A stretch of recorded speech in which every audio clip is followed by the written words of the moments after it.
Welcome back to the Tears of Archimon analysis dissection fanboy session. This is technically the third episode. The first episode was more of me just going over the series idea and the prologue, the Ghost of Winter song. The last episode we went over the first two chapters of Gavril's time in Smyrna, basically. Falling in love with Altissa very rapidly. He grew to her and she grew to him. Him being a hopeless romantic, basically, and her really wanting to find love for herself before she's just pawned off to the next highest political man who is convenient for her father's ways. And then, of course, Kostya and the Bogatar come from Eskandir and they're like, hey, boy, come back with us and, be Lord Draco and everything. He's like, I don't want to. In fact, I'm going to go use this right now to get Altissa, and then, Costa knocks him out. Anyway, and then there's the whole Dracul, very toxic dynamic foreshadowed in there. So, chapter 3, you're on. After Costa knocks him out, throws him on a boat, Gavril wakes up on a boat, very sluggish, almost drunkish, just out of it. Can't really see him, and then, he thinks he's kidnapped by pirates, which was a very funny moment, and then you realize, oh no, I was kidnapped by Costa. Great. And there's a really good line I like where he said he was basically imprisoned by birthright. Because obviously he doesn't want to go, but they forced him to go anyway because birthright. His blood promise to Volk. So they get there, and he's like, hey, yeah, I'm going to need to show them your blood when we get there. Girl's like, what? No. You're not showing my blood. That's dumb. That's barbaric. Is everything like this so barbaric and unnatural? And he's like, well, if that dumb mom of yours didn't run off with you, you wouldn't think any of this is unnatural. Very dumb logical thinking. You think Volk would have told Kostya that he told Alicia to run with Gavril. You think so, but no, probably not. Anyway, so they get there, he cuts the palm, and Gavril's confused. What should have been blood red was not. His blood was not red. First, he thought it was more purple, and then he was like, it's more indigo. What kind of trickery is this? What kind of illusion is this? And then he sees the blood drip to the snow and it's burning, it sears. He's like, what is going on? My blood isn't the right color. The blood hit the ground. It seemed like it was burning hot against the snow. So it's like, what's going on? Oh yeah, and the other thing that I forgot to mention was Kostya talked to him about how his dad could turn into a dragon. Yeah, it's not a rush over that little one. Yeah, his dad could turn into a dragon. The Dracul is the Dracul to turn into the dragon. The dragon is the Dracul's form, essentially, and Gavril's his normal form. So yeah, you got that. And Gavril's like, yeah, that's just a party trick. Then, he just used smoke and mirrors, whatever. And Kostya's like, I've seen it with my eyes. You don't understand. Look at your fingernails. See how they're turning blue. That is the first step. And he's like, bro, I'm a painter. This is just dried paint. And then Gavril starts questioning it. Like, is it really? What's going on? There's like a lot of comedic moments of him just like not understanding what Costa's saying because, stuff. But, as the crowd, again, back to the whole blood ritual thing, the crowd sees the blood, hits the ground, sears, they cheer. They're like, hey, we've got our leader. But he also notices terror in their eyes. Like a desire, a hunger, and terror. Which kind of shows, like, the very toxic sort of relationship, I guess, the Dracon has with Eskandir's people. The Dracon the people love the Dracon for the safety he kind of represents for them, but at the same time, he's not pleasant to be around. He's not pleasant to visit. He's very toxic. They're they're reassured by his presence because they feel safe with it. But at the same time, they're scared of it. But you'll learn another reason why, aside from his nasty attitude that the Dracul kind of like gives off onto the host, the Dracul, because the Dracul host really does have like his anger and his bitterness really amplified by the Dracul as a host. So there's that. But, as they're whisking him away in the chariot, making sure nobody touches him because everybody's trying to touch him, because of course, celebrity, he notices one face in the crowd. Gold hair that isn't happy to see him at all. And in fact, I kind of want to look at it. Yeah, a young man's face, eyes dark with pain and horror.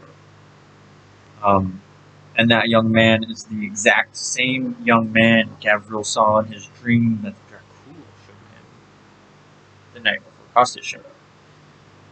So, basically the rest of the chapter is Costa being like, here's a bandage, put on some gloves, I'm going to take you to your inheritance. Your dad's home, castle, whatever. Castel, how do they say it? It's like Kastel, something like that. But, his home, manor, or whatever you want to call it. And they have to, camp out one night in between the trip. And that one night, they're sitting in front of a fire. Costa's like, hey, yo, go get stuff to make something out of the fire with. They go get herbs, berries, whatever. Mushrooms, that was the other one. They come back, they eat. You realize he hasn't realized how hungry he is. He sees all the others eat. He's like, was my dad this barbaric taciturn? Whatever, Were they just as uncivilized as these people? And then he talks more about the initiation, whatever, the contract that Costius keeps talking about. And what I love, and this is like the last bit of chapter 3 before I'm going to end this and go on to chapter 4. The very end of this chapter, where Gabriel wants to leave. He's like, okay, if I do this, let me leave as I come and go. Let me have freedom. And Costi's like, that's not a good idea, because there's a blood feud going on, and it's never a good idea to leave in the middle of the blood feud. Gabriel gets angry that they kidnapped him to just end this blood feud or whatever, because it has to be done by him, the eldest son of person who needs avenged. And so, he realizes he has, because if he doesn't avenge his dad, the land will slowly die, winter will never end, blah, blah, blah, all these blights will continue to happen. And he's like, but we don't even know what he looks like, said to himself. And the entire time, Costa's talking, he's getting flashbacks from the Dracul. It's like smoke billows across his sight, blue smoke, spangled with iridescent fire sparks. A young man's face, blood smeared, turns towards his, eyes dark with pain and horror. Gabriel felt the old man's hand on his shoulder, gripping hard, steadying him. Are you all right, Lord Gabriel? Gabriel shook his head, trying to clear his sight. The only smoke he could see now was the twisted wood smoke of their fire, gray and dull.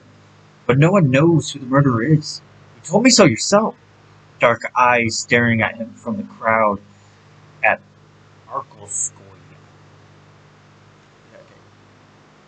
Forget my pronunciation. With a singular, intense, unreadable expression. We'll twist a few more times. Kostya turned his head aside and spat. People talk. Sooner.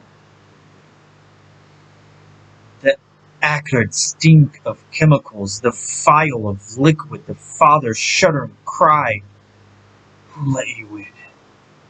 No assassins will come near you. You will be well protected and Castel Dracon. Well protected? The sliding secret panel, the low voice whispered. Come this way. Gabriel sat, hugging his knees to his chest. However faithful the Drashina professed to be to the Lord Dracon, someone within the Castel had betrayed his father. Someone who hated all of the Nigerian blood with an unrelenting, what? Unassageable? Is that what that was supposed to be? Hate. Unrelenting, unassageable hate. Someone who was waiting for him. I just love it, like the back and forth of Kostya trying to comfort Gavril, and then Gavril remembering the guy from the thing. I love that back and forth with just like his mental anguish, and then him coming to realize I'm not safe at the Castel. No matter how much Kostya professes I will be, Drusilla let this golden-haired kid in the first place. Who's to say they won't do it again on a more confused, weaker Nigerian? Yeah. So just a little mental thought. I love that part. So far, that's honestly like one of my favorite things in this book so far. Just rereading it up to this point. It's time to just read on. Alright, so chapter 4. Very slow introductory chapter to a new set of cast members, I guess you could say. To a new perspective. Yeah, the first chapter, not in-depth perspective. Instead, Kikiu? I think it's how you spell it. Kiu, Kiu. Her actual name is Kiulara. It's really weird. That's why I think it's Kiu. It's like Kiulara, Maria, or whatever. Really weird. Anyway, she's a servant of the Castel Dracon, the lowest of the servants. And you learn of Sosa, the main maid, Lilius, who's pregnant, and has a bell, who's annoying everyone. Dices, who's also a Muskamar, who's pretty much waiting on his foot in hand. Like people will come to the door, hand it to her, and she gives it to her away. Lilius, Lilas, whatever. And then you have the two other minor maids who were played up to be mischievous, flirtatious, cold, Kikiu, Minutia?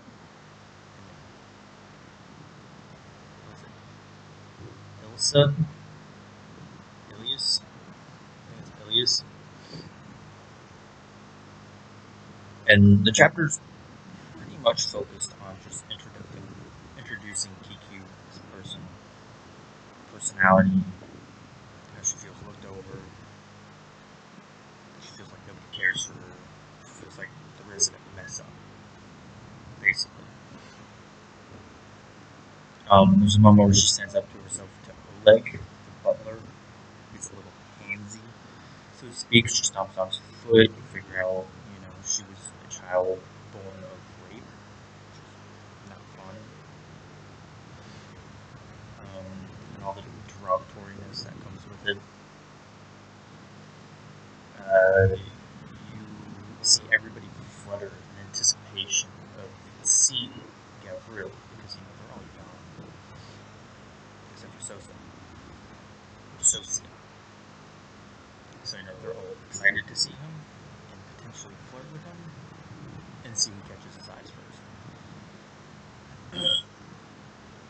But the real big part of this chapter happens in the beginning, when she has to go fix his bed. She sees his portrait, stares at it for a long time, describes it in great detail, and how she literally only vents to that portrait because she has no one else to vent to.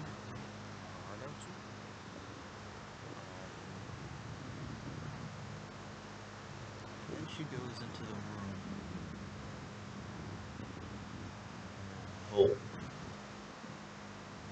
was either murdered, or where his clothing was just placed. The clothing he died in. And then she sees the mirror. She remembers the fairy tale of how remnants Can come through the mirror to this world. and you learn she pretty much looks like the spitting image of her mother, except her hair is darker. It's not like her.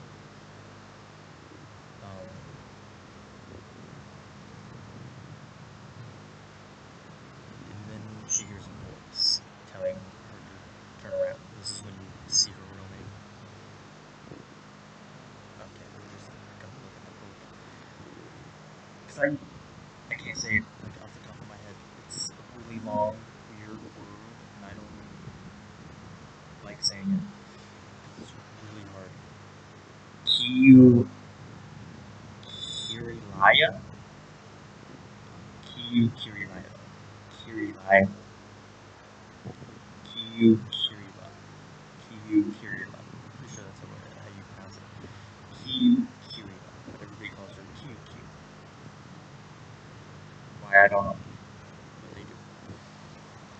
And it's Volk's remnant who is asking her to bring him through the portal into their world. And she's like, what? I want to say no, but I don't even know how to do what you're asking me to.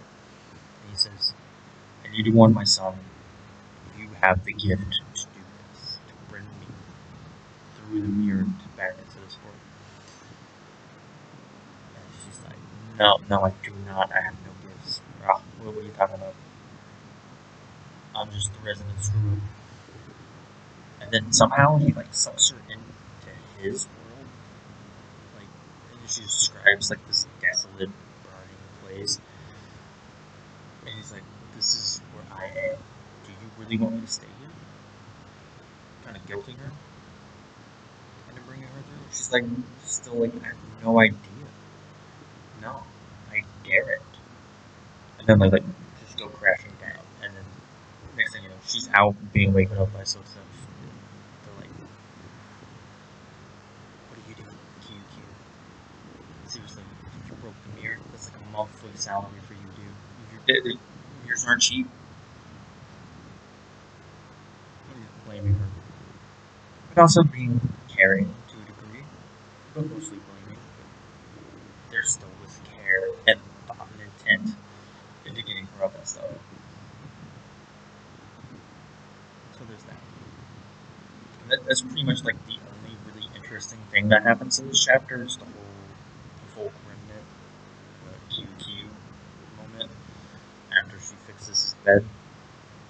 Everything else is just kind of introducing QQ, her personality, and how she fits into the mold with the other maids, Socia, Ilse, Minutia, Dices, Lilius, and how she's like the bottom of the pool, basically. So everything else is just kind of minute, I guess you could say. It doesn't really have anything whole weight bearing, which it doesn't really need to. You've got the whole thing where Volk is going to use Q to get to the main world. Everything else is just developing at a basis level of what QQ is, her personality, and where she stands, and her goal is to run away. At the end of the chapter, she pretty much just says she's going to run away, but she's going to wait until the next night because she wants to get another glimpse of that good-looking boy, Gavril, who she does see at the end of the chapter, finally. He finally shows up. So, yeah, that's pretty much all that went on in this chapter. Next time you see me, chapter 5. A little different? I do. Still the same video, don't get worried. I read those 2 chapters. It's been a couple days. going to read two more. So chapter 5 starts with Gavril eating food he's unfamiliar with, foreign to the point where he can hardly even taste it. He's just going through a gauntlet of food, eating a little bit, and pushing it to the side, essentially. Which, can't make the maids feel all that great that they went through all that work to, servants, whatever you want to call them, went through all that work to make the food, and then Lord Gavril, the person they've been waiting for, just kind of eats a little, doesn't even really taste it, and moves it to the side because it's so foreign to him, he can't even get used to it. Then after that, Kostya takes him up to his new bedroom, the Draconian chamber, and he he still feels like a prisoner because he sees two guards standing right there, and he's just like, I'm still your prisoner. And he says it with a little bit of bitterness, because he's frustrated, he's angry, he feels trapped, he feels imprisoned, and he just wants to be free to do whatever he wants. So he gets in the room, notices the painting, and he's curious why it's dead. Did his dad ask for it? Did his mom send it? Either way, he's still a little touched because he didn't think his dad cared. He goes to the window. Actually, he sleeps, wakes up, then goes to the window, opens it up. Finally gets a breath of fresh air, looks down, and says, "Yeah, no, I can't escape. Even if I do the comical, bedsheet trick, there's guards running around everywhere. I wouldn't escape my own bodyguards." So, that was a little comical moment. And then, Kostya knocks on the door, shuts the window real fast, doesn't want Kostya to know he had the window open. Might get some lashings. I'm joking. He wouldn't. He's the Lord. They come in with porridge and stuff, and he's like, my stomach still has not recovered from last night, so I can't eat anything. So he doesn't eat. But Kostya explains, Dad liked his morning meals in the bedroom as we went over today's arrangements. Speaking of today's arrangements, you need to open the Great Hall. It's been closed, since he died. So we need to open the Great Hall today because you got your dad's will. Reading. That's today. So they go down to the Great Hall. Kostya's like, open it. The guys reluctantly, and he notices that, reluctantly open it. There's an uneasiness and the tension is rising, and Gavril finds out. They open the door, and it's the exact room that the Dracul visioned him that night. The Dracul snuck into his body. It's the room where his dad was murdered. So, and then they even see Volk himself, his spirit, his ghost. And Gavril was the first to notice it, and then disappears. Like, his dad spoke to him for a little bit, and he was like, "Okay, everybody's looking at the same spot, so I'm not crazy. I'm not crazy. That did happen." And then a girl's voice comes out of nowhere, and it's Lilas, however you say it, the girl who was in the room in the previous chapter, who was just very temperamental, the pregnant woman. She comes to introduce herself. She's like kind of playfully annoying Kostya. Kostya's just got his back turned. Like, he wants nothing to do with her. And Lilas is like, "Did you not tell Lord Gavril who I was or who I am? I'm your father's mistress." And so Kostya immediately throws out the W word. He does not like this woman. Thinks she's a witch. Hates her. But, Lilas invites Gavril for tea the next day, which we haven't gone over yet, for pleasantries to get to know each other. And then leaves. But then Kostya's like, "Yeah, she's a pain. Don't mind her." Even if that is Volk's son, it is not. It will be a bastard, essentially, not recognized as his true son. Only Gavril, in the state of law of Askendir, will be recognized as Volk's true son, because Volk never divorced Elysia, therefore making Gavril his only son in wedlock. So essentially, the other son is a bastard and is not, in the eyes of the law, eligible to be an heir. Not to mention Volk's own words that Gavril is his heir. And this woman, I'm assuming, is hoping to change things and give her son a fair shot at being Iskandir's lord over Gavril or whatever, and hoping, that the fact that it's a baby might make her in charge or whatever. I don't know. That's kind of the vibe I get from Lilius at this point. It shifts over to Kiku after this, and she's in the room, like, trying to start a fire, rekindle the fireplace or whatever. She realizes she needs new coals, and then she looks into the room again and is like, huh, am I crazy? Did I actually see... Did I actually let Volk's ghost through? Or am I just insane? Did that not actually happen? Nobody else has seen him. Why has nobody else seen him? Then she goes downstairs, and there's whispers and rumors from, the two troublemaker servants slash maids, Ilsa, I think it was, Ilsa, and Minusha, and of course Sosa, are there, and she hears them over talking about Volk's spirit and how the Bogatar saw them, and she's like, okay, maybe if I ignore all of this, nobody will pay attention to me, nobody will do anything. And then Sosa's like, hey Kiku, Kosta wants to see it. She's like, I don't want to go. But she gets dragged in there, and Kosta is like, so, woman, did you Volk through? Did you bring him through the mirror into our world?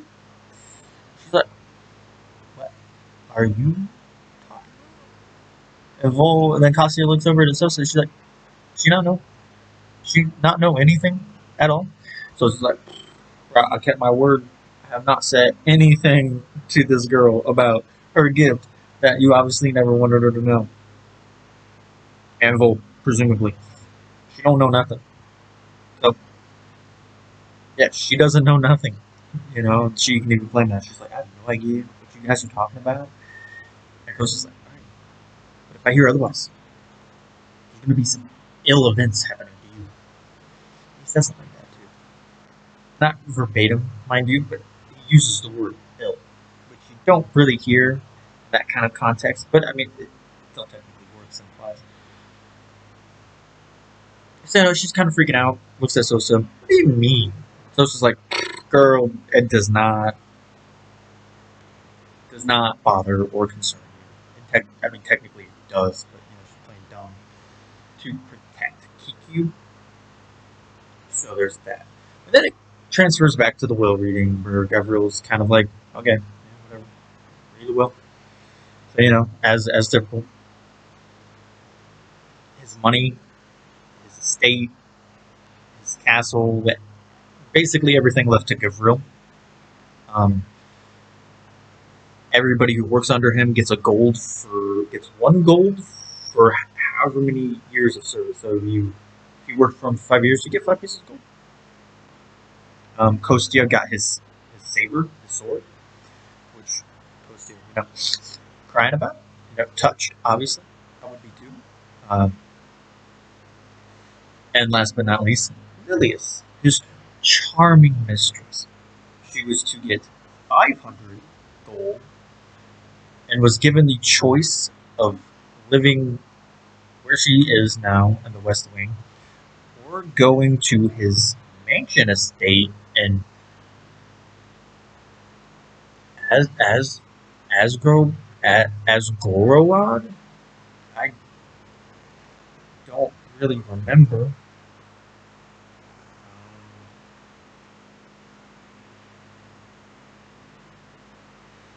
What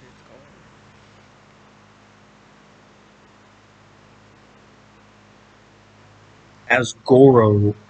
Asgorod. There you go. Asgorod. Anyway, so that's her option. She throws a fit. She's like, "Is that it?" He explicitly told me he changed the vote once he found out I was pregnant With his baby. explicitly. I'm going to get in touch with my lawyers and we're going to go over this. We're going to dispute this because I think my baby Makes me a little more important than 20-year-old Gavril over here. Basically throwing a fit because Volt didn't give her what she wanted. But still generous, He's like, you should calm down. Accept the generous offer and think of your baby. And then Acosta's like, yeah, send her to Asgorod, like, immediately before she causes more trouble. Please. Acosta really doesn't like levels. They leave. And the most important, interesting thing about the will was there was a coffin, a little handmade wooden coffin that was given to Gavril. The explicit instructions of only Gavril being able to open said coffin, see what's in it, and tell no one. He's not allowed to tell anyone about what's inside that coffin. He's the only one allowed to open it, look in it, see it, period. And so, of course, he's got his hands on the coffin. He's like, can I go to my room now? I want to open this thing. And then Costa's like, grabs him by the wrist, like, go find your dad, let's kill her, and kill him. Love. Like, it's that easy. Like, dude, like he says, I'm a painter. Right, dude? I'm a painter. I'm not a fighter. I don't know the first thing about how to track someone down. Let alone kill them. Right? I said that wrong. It's like I don't know how to kill someone, let alone track them down and find them. That'd be the correct way to say it. Anyway, and he's like, and the Drushina, the guards or whatever, are like, this guy's a little bitch. Costa's like, is it his fault? He was raised without knowing how to fight? No, it was not his fault. So they're all like, blood for blood, whatever. And Cassie's like, oh, get him in a chair. Cut him open again. And Gavril's like, why does this? Well, we already did this. We already cut me open once. Why do we gotta do it again? A little blood is pretty nice for a lifetime loyalty. That's what Cassie basically says. Gets him open. Same thing. Dark blood. Hot to the touch. Oozing. I'm starting to think that your blood would look like that regardless of your bloodline, as long as you had the Dracul inside you, possessing you, essentially. Hosting up inside you. But all the guys come up and kiss the blood wound. And Gavril's like, this is barbaric, this is disgusting, and this is gross. I don't want a bunch of men kissing my freaking cut. There's hot blood. And he literally starts to feel like he's passing out because he's losing so much blood from just so many guards coming up and kissing him. Despite the fact that he's disgusted by it. And then at the very end, he kind of says, I can hear voices in my mind, but, kind of gets ignored. And then the ritual blood bond between Dracon and Drushina sealed in your blood. Kostya took up a ring of ancient keys, rusty and intricately forged from his blade. These are the keys to Castel Dracon. Take them. They're yours. Now you are free to go wherever. He's finally got his wish. To a degree, they still don't watch him pretty heavily. That's irrelevant. Anyway, and that's chapter 5. So I'll see you when chapter 6 is done. Alright, so chapter 6 is done. A little short, little chapter quickly summarized by simply Mother's Endearment. This chapter is from Alessia's perspective for the first time. The third character we've had the pleasure of being from. And she has gone to the Grand Duchess saying her son has been kidnapped and she wants her help. Essentially. So Grand Duchess is kind of throwing her off, kind of, using Gavril, tempting Anastasia. But once they learn he's a lord and heir to Escandir, Andre kind of uses it to his advantage politically. His mom doesn't understand it, she's a little bewildered by the whole political stuff. But Andre understands it. Walks up to Alicia and says, yes. Because she changes her payment from money to basically have an audience with, his dad. So she goes home and packs. They go there, and he's like, change of plans. You're all now taking a carriage. I'm going to go into the boat because there's a fight out there. but he says it in a way to where, out without explicitly saying there's a fight. But she understands it because she's done the whole political rah rah rah rah thing. She understands it. She's used to picking out the lies of the politicalness and the terminology. All the while, she finishes the painting, is astonished by Gabriel's work, and says it's the best he's ever done. So she has to finish it, while she's on the carriage trip. All the while wondering if Gabriel and Anastasia really did connect, and if it's true. And a little later on, the Duchess cries about Andre going off to the Navy or whatever to go into the battle. So they had a little issue of wondering where to place her because as a painter, she's a servant. But as Gabriel's former, Gabriel Volk's wife, late widowed wife, she's not that much under the Duchess herself, actually. So they put her in the second carriage with Stasia, her caretaker, Eupraxia, and some other old lady who can't hear. Which, makes for some comedic moments and it's genuinely funny. But Astasia asks a bunch of questions, and Eupraxia pretends to sleep. And Alicia's like, I wonder how often she's used that to avoid answering the hard questions. And then Astasia looks up at her again. She's like, I'm so sorry about what happened. Do you think he's still alive? I'll do everything in my favor to make sure my papa considers this seriously.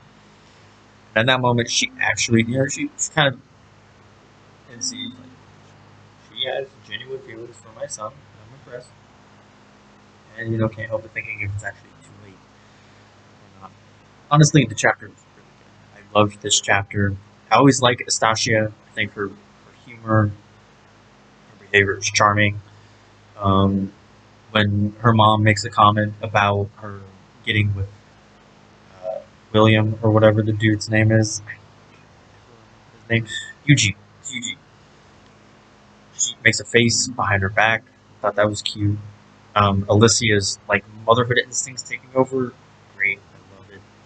It's very endearing. It makes you like her character more. Her character is really good. I like Alicia as a character. Like she's insightful.